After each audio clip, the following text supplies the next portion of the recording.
Would you care to comment on the way that Congress manages or does not manage the safety nets, Social Security, Medicare and Medicaid, and what the impact that has on our economy as a nation?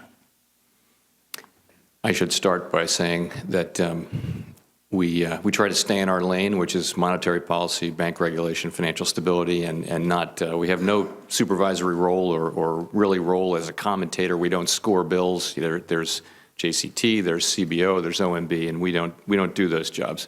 But I will say that, and as I said in my statement, that the U.S. federal government is on an unsustainable fiscal path, by which is meant that that debt as a percentage of GDP is growing, and now growing sharply, growing quickly, faster, and that is unsustainable by definition. We need to stabilize debt to GDP.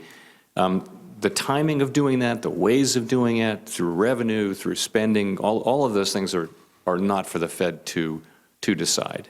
But as perhaps, for lack of a better term, one of the chief economists in the nation, to be able to give advice to the folks that are out there, to the country as a whole, about the things that we have in our future and about the threats to our future, Social Security will go bankrupt unless we start managing it. Is that a fair statement?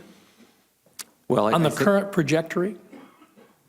I think, if I could say it this way, I think what happens over time is that we wind up spending more and more of our precious revenues to service the debt, to pay interest to people who own the debt, as opposed to investing in the things that we really need, education, all the things that we need to be investing in so that we can compete in the global economy.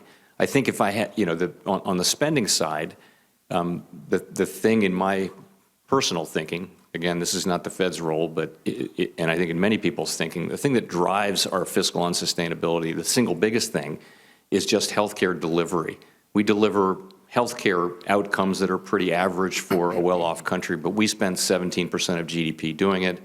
Everyone else spends, on average, 10% of GDP. That's $1 trillion plus, way more than $1 trillion every year that we spend in delivering healthcare. So if I were in your seats, and I'm not, then I think that's a good place to look. It's not that benefits themselves are too generous. It's that we deliver them in highly inefficient ways, particularly healthcare. If I could, and I know I'm out of time, but I'll just say, in other words, what you're saying is if we actually managed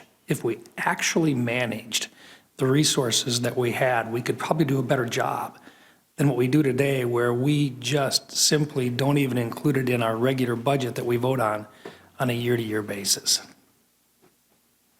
Again, I'm not here to criticize Congress, but I do think it's a profitable thing to do.